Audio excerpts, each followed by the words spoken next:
पर ईरान जंग से जुड़ी हुई तमाम अपडेट्स देख रहे हैं। हम ये भी देखने की कोशिश कर रहे हैं कि इसका हमारे खित्ते पर, यानी जो हमारी रीजनल लोकेशन है, उस पर क्या असर पड़ेगा। इसमें लगातार हम देख रहे हैं कि पाकिस्तान अगर राजनयिक तौर पे देखा जाए, डिप्लोमेटिकली, तो शायद उसका ऐतिहासिक दौर चल रहा है जहां पूरे तरीके से विश्व शांति का केंद्र बन गया है पाकिस्तान। एक ऐसा देश जिसको हम पूरी दुनिया में आतंकवाद के मुद्दे पर साइड लाइन करना चाहते थे, हाशिए पर फेंकना चाहते थे। हमने बड़ी मेहनत की इसको लेकर। ये पूरा वाकया, इसको 1 साल गुजर चुका है पहलगाम से शुरू होकर, और फिर ऑपरेशन सिंदूर, और उसके बाद अब ये लम्हा आया है। इसी बीच नरेंद्र मोदी जी, जिसने, मैं कहूँगी, जिनके दौर में ही एक ऐतिहासिक गलती, अगर वो मानेंगे कभी, तो ये हुई कि वो इजराइल चले गए। तो अब इस पूरे मामले पर अगर वाकई पाकिस्तान ये सुलह करा पाता है, ये सीज फायर हो पाती है, तो उसका जो पूरी दुनिया में है स्टेटस वो क्या होगा। और भारत जो उससे कई गुना, 5-6 गुना बड़ा देश है, बड़ी इकोनॉमी है, तो क्या इस बदलते हुए वर्ल्ड ऑर्डर में जो ईरान जंग की वजह से जिस तरह से डिफाइन हो रहा है पूरी दुनिया की जो तरतीब है, उसमें अपनी जगह हम कहाँ देखते हैं? क्या पाकिस्तान के बरक्स हमें अपनी जगह देखनी चाहिए या बाकी पूरी दुनिया के बरक्स देखनी चाहिए? तो ये बताइए शीतल जी कि इस पूरी ईरान जंग पे मैं आपको लेकर आती हूँ।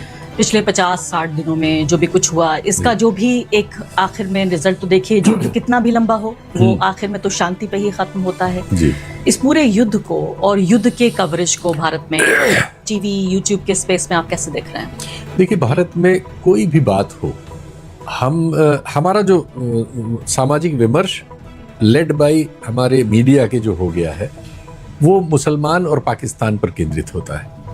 चूँकि हमने एक परमानेंट विलेन बना लिया है आज के समाज को में राजनीति करने के लिए, और जो कि राजनीति इंजन होती है, तो फिर वो सारी चीज़ों को या तो नष्ट करती है या उसको आगे ले जाती है। तो ये हमने एक फैसला कर लिया है, हम इस पे चल रहे हैं काफ़ी दिनों से। अब हम जैसे बहुत सारे आलोचक उसको कहते हैं कि हम एक गलत रास्ते पे जा रहे हैं, एक्सीडेंट करेंगे और अराजकता में डूब जाएंगे। जो उसके समर्थक हैं उनको लगता है कि नहीं, यही रास्ता है और इसी से वो तरक्की करेंगे। हमें तो नहीं लगता कि हम जहाँ और जिस राह पे चल रहे हैं, जो पाकिस्तान बैशिंग और मुसलमान को टारगेट करने का है, ये हमें कहीं लेके पहुंचेगा। लेकिन शीतल जी, यहाँ एक बात समझ में नहीं आती। फिलिस्तीन पर जब 2 साल तक नरसंहार हुआ, तो हमने देखा कि फिलिस्तीन को डिमोनाइज किया गया। उन मरते कटते लोगों पर जिस तरह का कवरेज हुआ, बहुत हैरान कर देने वाला था। न सिर्फ कि हमारी हिंदुस्तानियत, बल्कि हमारी इंसानियत पे भी सवाल पैदा करने वाला था। लेकिन ये केस ईरान के मामले में नहीं है। ईरान की तारीफें हो रही हैं, ईरान के कसीदे गढ़े जा रहे हैं। ये बदलाव क्यों देख रहे हैं? अगर मुस्लिम ही फैक्टर है तो ये क्यों है ये बदलाव? शुरुआत वैसे नहीं हुई थी। शुरुआत ईरान के साथ भी वैसे ही हुई थी। उसमें हुआ यह है कि इधर उनकी नीतियों से बहुत सारे राइट विंग के बड़े बड़े नाम असहमत होना शुरू हो गए। ये यही नहीं है, दुनिया भर में हो रहा है। हंगरी में देखिए परिवर्तन हुआ, और अमेरिका में ट्रम्प के मामले में उनके प्रशासन के बहुत सारे लोग, उनके समाज के बहुत सारे लोग, या मीडिया में बहुत अच्छे चेहरे हैं, सब एक तरफा उनकी फॉली को उंगली मतलब बता रहे हैं, उंगली रख के कि ये गलत है। हमारे यहाँ ये काम भी हमारे यहाँ भी शुरू हुआ है। आप जनरल बख्शी को आजकल देखें, आप उनको देखें, क्या ना, वो रंगनाथन आजकल बहुत सारी चीजों के बड़े भयानक आलोचक हैं। बहुत सारी चीजों के अभी वो समर्थक हैं। लेकिन जैसे नोटबंदी है, नोटबंदी पे अभी मुझे किसी ने वीडियो भेजा, मैं आपके आते समय देख रहा था कार में, तो मैं उसको 3 बार मैंने देखा कि इसमें AI वगैरह तो नहीं है। जो आर्थिक असफलताएं हैं, अब वो इतनी बड़ी हो रही हैं कि आप उनको छुपा नहीं सकते। पहले तो आपने आंकड़ों में बाजीगरी की, झूठ बोला, मीडिया से झूठ बुलवाया और बहुत सारी चीजें की। लेकिन अब वो इतने बड़े आंकड़े होते जा रहे हैं कि आप उसे अब ढक नहीं सकते।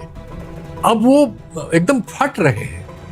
ये ठीक है, आप उसमें कभी लेकिन क्या इसमें ईरान में खासकर, क्या ये भी एक वजह है कि हमारे यहाँ भारत में कितना भी दक्षिण पंथ हो, मुस्लिम नफरत हो, प्रो गवर्नमेंट प्रोपेगेंडा हो, लेकिन एक एंटी इंपीरियलिज्म जो स्ट्रीक है, कहीं ना कहीं साम्राज्यवाद के खिलाफ भावना, क्योंकि कई सौ साल हमने उस साम्राज्यवाद को सहा है। क्या ईरान के मामले में कि एक अंडरडॉग जब इतनी बड़ी पावर की पिटाई कर रहा है, उसके ऊपर बमबारी कर रहा है, और वाकई देखते देखते एक तरह से हार रहा है अमेरिका, तो क्या हम खुश हो रहे हैं और थोड़ी देर के लिए मुस्लिम नफरत भूल रहे हैं? एक सच से वो चीज़ बदली है। मैं इसको बहुत ढंग से मॉनिटर करता हूँ, सीरियसली इस पर टाइम देके करता हूँ। पहले हफ्ते सारे भारतीय दक्षिण पंथ को और दुनिया भर के दक्षिण पंथ को ये उम्मीद थी कि 3-4 दिन में ईरान की लीडरशिप को, जैसे पहले दिन आ गया खमनेई मारे गए, उनको लगा कि जब हमने ही मार दिए गए, यानी अभी 1-2-3 दिन में सब पटरा हो जाएगा। खल्लास। मैं नाम नहीं लूंगा, सब अपने मित्र हैं, 1-2 साल ऊपर नीचे के हैं, सब बड़े बड़े उस पे रहे हैं, सब उस समय तालियां बजा रहे थे। आप देख लीजिए कि अभी 2-3 दिन में वेनेजुएला होने वाला है इसका और रिजीम चेंज होगी। उसी तरह की कल्पनाएं उनके प्रोग्राम्स में, उनके भाषणों में, उनकी सोच में, उनकी टिप्पणियों में, उनके कमेंट्स में भरी हुई थी। जब युद्ध ने पलटना शुरू किया और जब हमारे सैनिक विशेषज्ञों ने, जिसमें निश्चित तौर पर इसमें बहुत बड़ा रोल, मैं उन्हें फरफराती मूंछों वाला जनरल कहता हूं, उनके टिल्ट से आया। अच्छा। क्योंकि वो बहुत पॉपुलर हैं टीवी चैनलों में, लेकिन आप अचरज करेंगे उन्हें बहुत सारे चैनलों ने पहले 10 दिन बुलाया नहीं, क्योंकि 1-2 जगह जब उन्होंने बोल दिया कि नहीं ईरान जीतेगा इस लड़ाई में, ये वजह है। 1-2 जनरल तो ऐसे हैं जो चीजों को सिस्टमेटिकली कहते थे, वरना हमारा ये पूरा डायस्पोरा ताली बजाने के लिए बैठा था। फिर उसकी समस्या हुई कि उसको 6 महीने से ये भी अच्छा नहीं लग रहा कि ट्रंप जो मोदी साहब के बारे में कर रहे हैं। तो ये बताइए, ये बात बताइए, ये वो वजह कि चूंकि ट्रंप साहब को भी वो नापसंद करने लगा है, हिम्मत नहीं उसकी हो रही थी, क्योंकि उसके लीडर की हिम्मत नहीं हो रही थी, तो वो कंफ्यूजन में था। लेकिन चाहता वो था कि ट्रंप जीते, इजराइल जीते। देखा नहीं आपने, एक वो है, पता नहीं अपने को मेजर कर्नल कुछ कहता है, 5-6 साल उसकी नौकरी थी, लेकिन टेलीविजन चैनलों में बड़ा हीरो है हमारी। हाँ, हमारी तमाम विदेश नीति पर ऊट पटांग बातें करता रहता है, जिसको सरकार भी इंडोर्स नहीं करती, लेकिन सरकार उसको यूज करती है। तो एक्चुअली गौरव आर्या जो सोचता समझता बोलता है ना, सोचते ये सब वैसा ही थे। वो तो उनकी मजबूरी हो गई कि वो नतीजा उल्टा होने लगा, तो उन्होंने पाला बदलना शुरू किया। और वो जो लोग 1 हफ्ते से पहले ऑबिचुरी लिख चुके थे ईरान की, और उनके अपने पुराने कार्यक्रम को देख नहीं पाएंगे, अब खुद देखें अगर तो उन्होंने पहले बदलना शुरू किया। ये बदलते भी बड़ी तेज हैं, हर सीजन में होता है।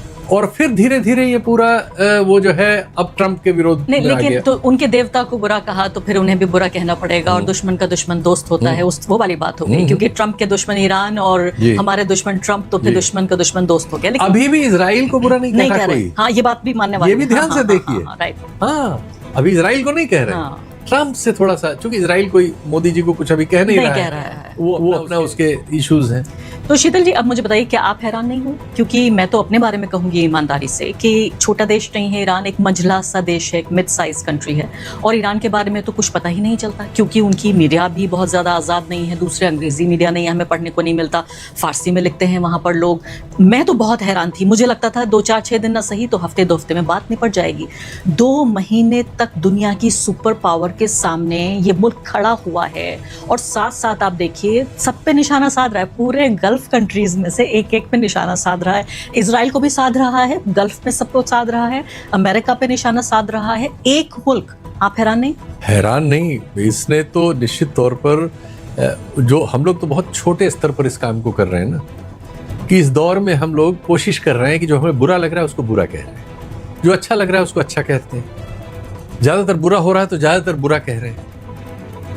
इतने पर ही हम दंडित हैं एक लेवल पे। जो जहां जिस तरह का दंड इस दौर में दिया जा सकता है, उस तरह के हिस्से हमारे उसमें आ रहे हैं। तो ऐसे में आप जब देखते हैं कि एक देश जिसकी इकोनॉमी जो है शायद सैकड़ों गुना कम होगी अमेरिका से, इवन इजराइल से, और जिसके बारे में हमने, चूंकि पश्चिमी, हमारी तो जानकारी के स्रोत तो वाया पश्चिम ही हैं सारे के सारे, तो वो कोई बहुत बातें ऐसी नहीं देते थे। वहां से हम वही जानते थे जो महिलाओं के आंदोलन थे, सिर पे स्कार्फ वगैरह को लेके होते थे, किसी को फांसी वांसी दी, वो सब चीजें हमारे पास भी नकारात्मक चीजों का भंडार था। और उसमें से हम कुछ किरणें ये होती थी कि भाई चलो कुछ खुददार तो है, अपने इंडिपेंडेंट उसकी राय है, ये जरूरी है। एक बार 12 दिन का जून में वार हुआ, उससे पहले भी युद्ध की बातें ईरान पर लगातार हो रही थी, ये होगा वो होगा, ये करेगा वो करेगा।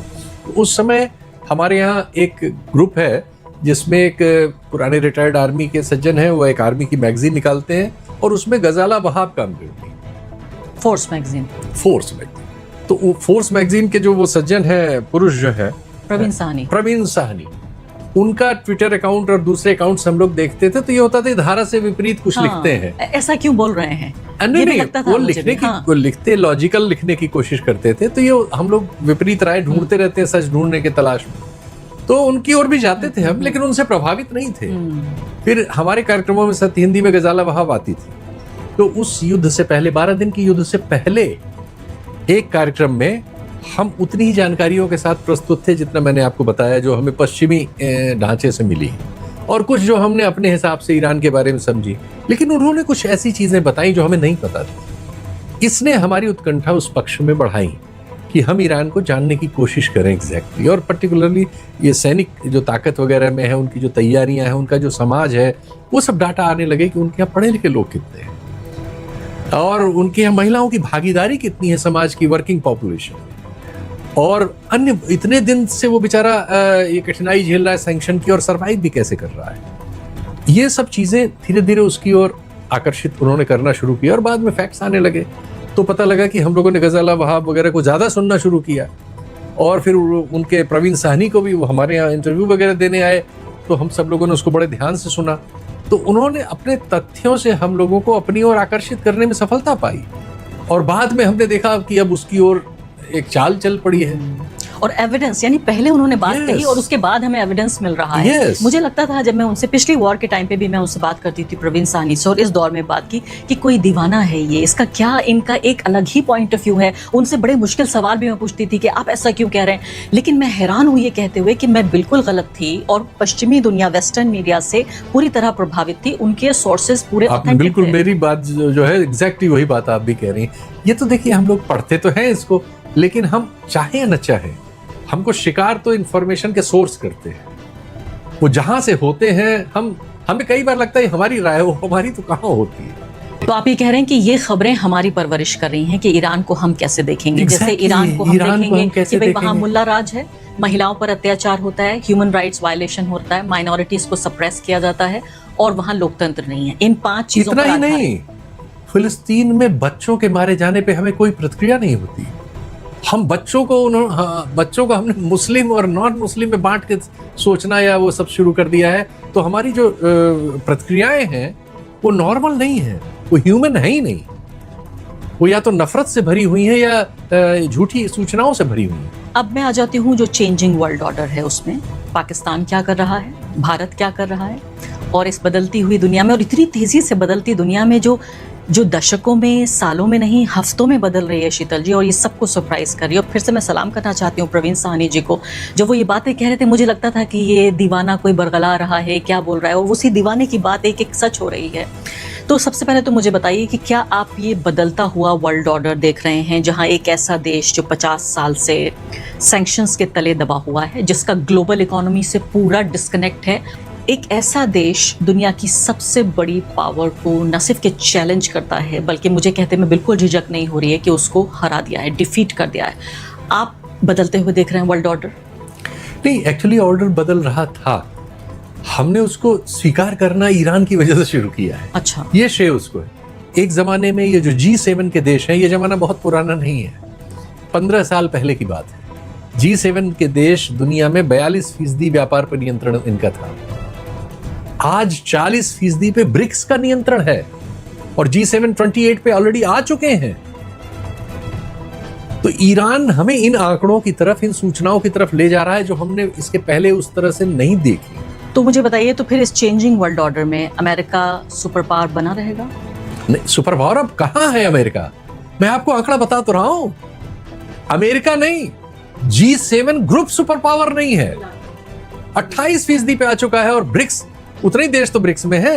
ब्रिक्स जो है 42% पे पहुंच गया है। अच्छा, ये तब है जब भारत ने ब्राजील की बैठक में इस बात से इनकार कर दिया था, डॉलर के पक्ष में। भारत एक अकेला देश है ब्रिक्स में, जिसकी वजह से बहुत सारे ग्लोबल फैसले रुके हुए हैं, क्योंकि भारत का वर्तमान नेतृत्व रहना अमेरिका की गोद में चाहता है, मजबूरियों से ब्रिक्स में ले जाती है। लेकिन हम तो वो अध्यक्ष दिल हैं। से ब्रिक्स में नहीं है, अब तो अध्यक्ष नहीं, पता नहीं क्या क्या है, लेकिन हमारा दिल ट्रंप साहब के चरणों में सुकून पाता है। वो तो रख नहीं रहे हमारे सिर पे, नहीं तो हम तो चाट ले उनका तल।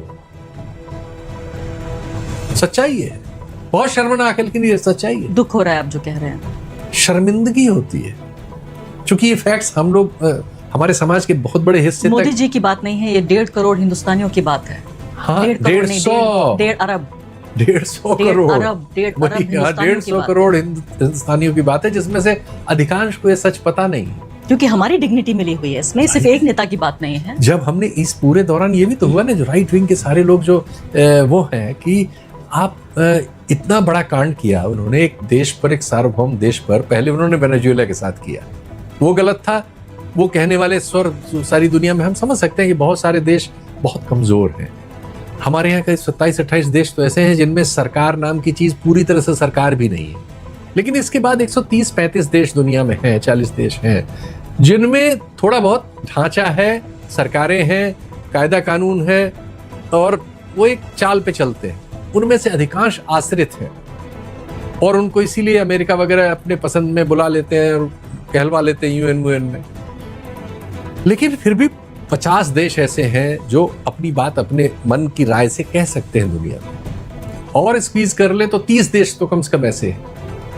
भारत दुनिया की सबसे बड़ी आबादी का देश है जी, तो ये उम्मीद की जाती है कि हम कम से कम 30 में तो होंगे। इस दौरान हमने अपने को 29 की जगह 120 के नीचे डाल दिया है। तो आप बिल्कुल मानने से इनकार कर रहे हैं कि हम विश्व गुरु नहीं हैं?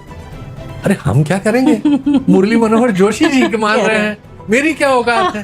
मार्गदर्शक मंडल ने कहा है। तो फिर हमें जेल नहीं भेजा जाएगा ये कहने के लिए कि भारत विश्व गुरु नहीं है? जेल तो आपको किसी भी बात में भेजा जा सकता है, उससे बचने की कोशिश न करिए, वो संभव नहीं ना आपके लिए, ना हमारे लिए, ना हमारे जैसे। आपने कहा कि भाई नरेंद्र मोदी ऐसा लगता है कि बिल्कुल इस फिराक में है कि किसी तरह से तलवे चाटना, हालांकि ये अच्छा नहीं लग रहा है इस भाषा का इस्तेमाल होना, लेकिन हटा दीजिएगा आप एडिट। लेकिन जो ये मेरे मन से निकल गया, इसको हटा दीजिए। मैं कह रही हूँ कि आसमान अगर काला है तो उसे काला कहना पड़ेगा, अगर काले बादल इसमें। मतलब हम ये तो कह ही सकते हैं कम से कम कि भारत ये पूरी कोशिश कर रहा है अपने अतीत के रिश्तों को भी दांव पे लगा के, अपनी अर्थव्यवस्था को भी एक हद तक रिस्क में डाल के, अपनी आबादी को भी रिस्क में डाल के, कि उसके रिश्ते अमेरिका से बहुत अच्छे हो जाएं।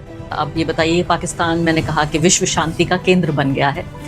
गौतम बुद्ध हमारी धरती से पैदा हुए, महात्मा गांधी पे हमें नाज है, हमारे राष्ट्रपिता। लेकिन पाकिस्तान, जिसको हम कहते हैं कि आतंकवाद का प्रायोजक है, टेररिस्ट स्टेट है, वो विश्व शांति का केंद्र बन गया है। और बात हो रही है कि इससे अहम कोई मुल्क नहीं है। एक ऐसा देश जिससे अमेरिका बात करता है, एक ऐसा देश जिस पे वेस्ट एशिया पूरा विश्वास करता है, एक ऐसा देश जो कि चीन भी उसके नजदीक है, और एक ऐसा देश जिसकी इकोनॉमी वर्ल्ड बैंक और IMF पर आधारित है, लेकिन वो इतना मजबूत बन रहा है। जो वहां शांति प्रक्रिया हो रही है, उसे आप कैसे देखते हैं?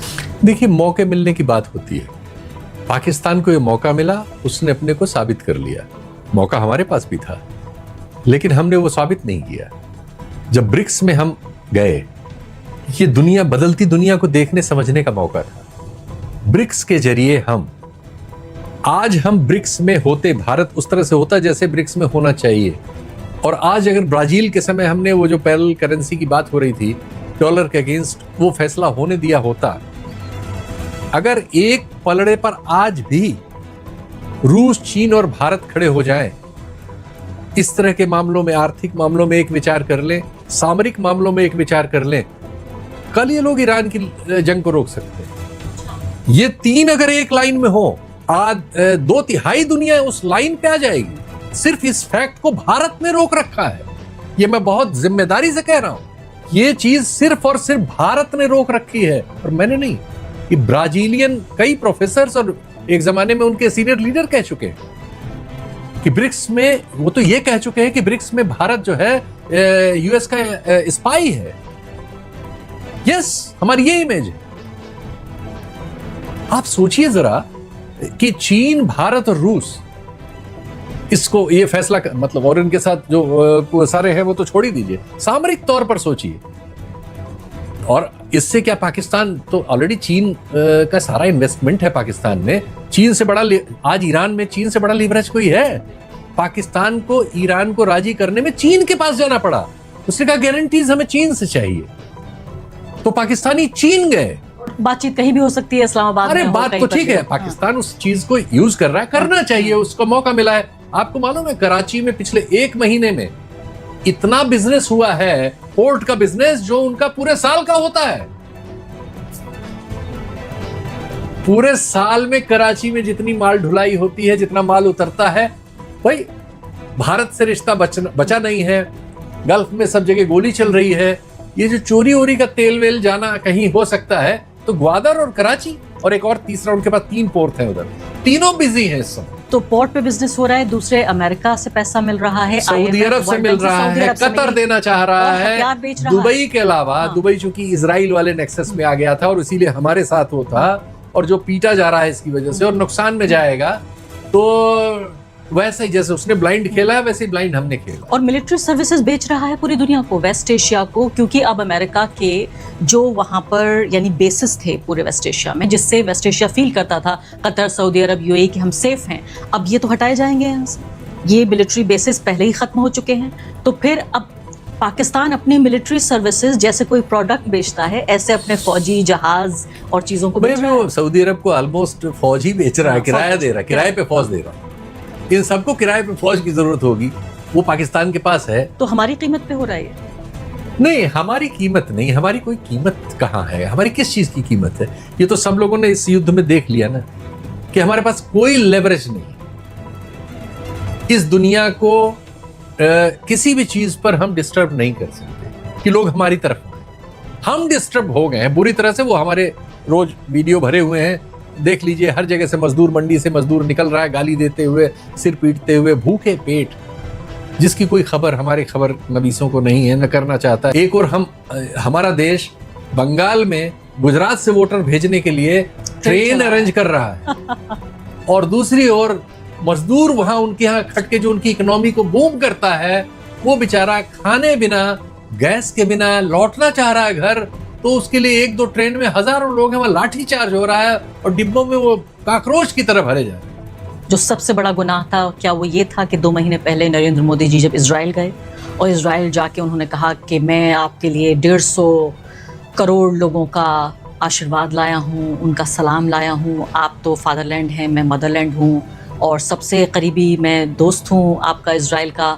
वहाँ पे फिर उनको बहुत बेहतरीन शानदार एक मेडल पहनाया गया, वो तमाम चीज़ें हुई, और कुछ घंटों बाद जंग शुरू हो गई। देखिए, दुनिया में कभी भी कोई नकारात्मकता से आगे नहीं बढ़ता, नफरत से भी नहीं बढ़ता, झूठ से भी नहीं बढ़ता। ये सब औजार हैं, लेकिन ये अगर आपकी बेसिक पॉलिसी इस पे आ जाए तो फिर संभव नहीं है। 2014 मई में हमारे साथ वही हुआ।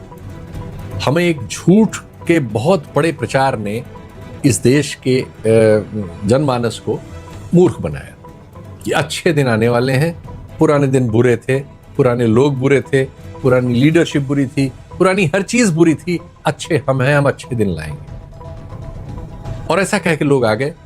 फिर उन्होंने जो दुनिया के बारे में, अर्थव्यवस्था के बारे में, समाज व्यवस्था के बारे में, राजनीति के बारे में, इंस्टीट्यूशंस के बारे में जो उनके विचार थे, उन्होंने लागू करना शुरू किया, और फिर वो बुरी तरह से फेल होना शुरू हुआ। आज नोटबंदी पर उनकी आलोचना उन्हीं के गैंग के एक सबसे बड़े अंग्रेजी आइडियोलॉग रंगनाथन कर रहे हैं, हमें जरूरत ही नहीं। फिर उन्होंने कहा कि वो 100 साल से कहते आ रहे थे, या जब से भी कहते आ रहे हैं, कि 370 हटाती कश्मीर समस्या सॉल्व हो जाएगी। 12 साल उनको हो गए। कश्मीर में चुनाव हुए, गवर्नमेंट को आपने म्यूनिसिपैलिटी बना दिया, उसके पास न पुलिस है, न कोई राइट है, सारे राइट वहां एलजी में है। जैसे आपने दिल्ली में केजरीवाल से सब राइट छीन लिए थे, सब एलजी को दे दिए थे। तो आपने सरकार नाम पे सिर्फ एक बिल्ला है, जिस सरकार के पास कोई हुकूमत का राइट ही नहीं, और आप वो दे नहीं पा रहे क्योंकि परिस्थितियां अनुकूल ही नहीं हुई। फौज ज्यादा लगानी पड़ी, आपकी अर्धसैनिक बल ज्यादा लगाने पड़े, सैकड़ों लोगों को आपने जेल में डाल रखा है, बार बार आपका इंटरनेट वहां आपको बंद करना पड़ता है। बड़ी बड़ी घटनाएं पुलवामा, पहलगाम वगैरह हुई हैं, जो इससे पहले इतनी बड़े लेवल पर नहीं हुई थी। ऐसे ही अन्य आपकी जो आर्थिक नीतियां थी, उन सब ने इस देश के विकास को, सिर्फ आप आंकड़ों में बाजीगरी कर रहे हैं, जिसको अब दुनिया ने पकड़ लिया है। IMF ने पकड़ लिया कि आप आंकड़ों में हेराफेरी करते हैं। अगर उन आंकड़ों को, उस जो हेराफेरी समझ रही है दुनिया, उसको माइनस कर दिया जाए, तो हमारे अर्थशास्त्री बताते हैं कि हम वही 3-4% से ऊपर हमारी वृद्धि दर नहीं है। और वैसे भी अब हमारा जो इकोनॉमी में जगह थी, वो भी तो 2 स्थान हम नीचे खिसक आ गए हैं। हम 6वें पे है इस समय, 6वें पे आ गए। IMF के अनुसार तो वो ये कह रहा है कि ये वो अनुमान है, वो भी इस साल का हो सकता है हम 7वें पे ना पहुंच जाए। तो ये एस्टेब्लिशमेंट में क्या प्रो अमेरिका लोग बैठे हुए हैं, जो मोदी जी को ये समझा रहे हैं कि वही ultimate God? Modi ji pro America है, RSS प्रो अमेरिका है, दक्षिण पंथ प्रो अमेरिका है, कोई नहीं बैठा हुआ है। मैंने आपको बताया, इनमें से तो कोई है ही नहीं जो कुछ वहां कह सकता है। उन सबको प्रो अमेरिका होना पड़ा है।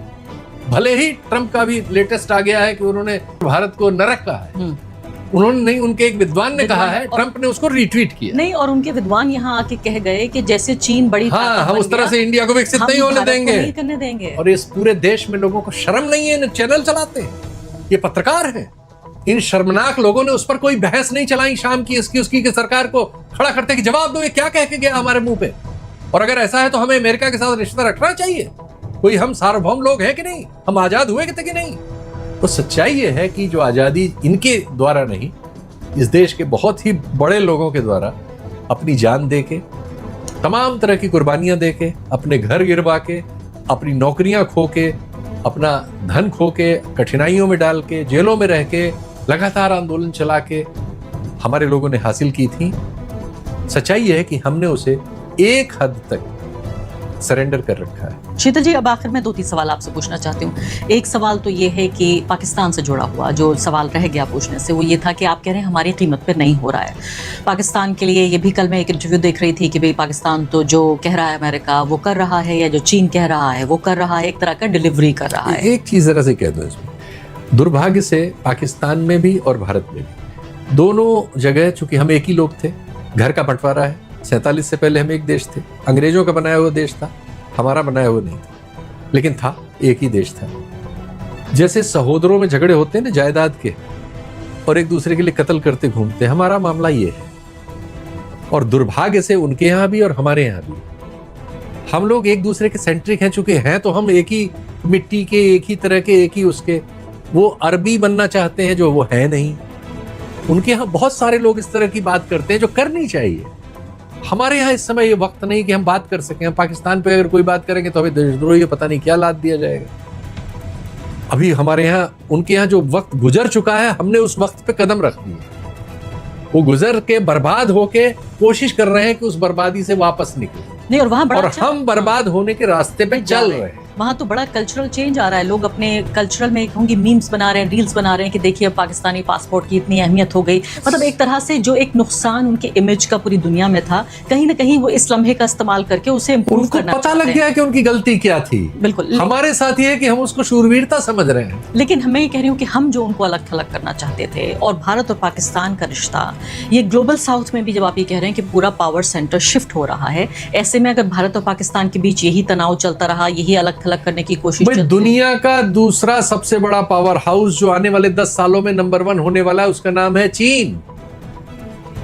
यहीं से हमारा और उनका पता लग जाता है। चीन से जो पाकिस्तान के रिश्ते हैं और चीन से जो भारत के रिश्ते हैं, जो दुनिया का, भारत का सबसे बड़ा व्यापार धरती पर चीन से है, लेकिन चीन का सबसे मजबूत रिश्ता एशिया में पाकिस्तान से है। जब हमारे पास इसका जवाब नहीं है, हमारी राजनीति के पास, हमारे विदेश नीति के पास, हमारी अर्थ नीति के पास, तो हमारे पास किसी चीज का जवाब नहीं हो सकता, क्योंकि हम नफरत से भरे हुए हैं। और नफरत भरे दिमागों में उसमें होशियारी नहीं पैदा हो सकती। शीतल जी, बिल्कुल आखिरी सवाल कि नेता हमारे जो कर रहे हैं, मोदी जी और हमारे विदेश मंत्री जो कर रहे हैं, और पूरा जो ब्यूरोक्रेसी मिलके जो भी कुछ हमारा बना रहे हैं, इसकी कीमत क्या होगी अगले 5 साल या 10 साल में? एक कोई नक्शा बनाइए जो हमारे दर्शकों को ये पता चले कि हम इस लम्हे को देख नहीं पा रहे हैं। अंग्रेजी में कहते हैं रीडिंग द रूम, हम रूम रीड नहीं कर पा रहे हैं। तो ऐसे में इसकी कीमत किसको भुगतनी पड़ेगी और क्या कीमत होगी? कीमत तो हिंदुस्तान के लोगों को हर चीज की भुगतनी पड़ेगी। कीमत तो और कोई दूसरा नहीं आएगा, कोई दूसरे देश का नागरिक और अंतरिक्ष से कोई नहीं आने वाला इसकी कीमत चुकाने के लिए। वो तो हम ही आप चुकाएंगे, हमारे बच्चे चुकाएंगे। ऐसे बहुत सारे काम थे जो हमें इस वजह से मिल गए कि हमारा जो बोलने का तरीका है वो उनकी समझ में ज्यादा जल्दी आता है गोरों की। तो गोरों के लिए सॉफ्टवेयर जो हमारा पूरी दुकान लगी, जिसने हमें 20-30 साल खींचा है। आज अपना इकोनॉमी देखिए, सर्विसेज अकेला है जिसमें हम आगे बढ़े। वो सर्विस क्या है? यही सर्विस है इसी एरिया में। चूंकि हमें एक भौगोलिक फायदा मिल गया, गुलाम थे, गुलामी का एक फायदा मिल गया, 5-6% अंग्रेजी एजुकेटेड लोग मिल गए। इन्होंने क्या किया है? अरे गुजरात में करीब 30 साल से बीजेपी है, एक यूनिवर्सिटी है इनकी बनाई हुई, जिसकी वजह से 200 लोग भी कहीं जाते हो।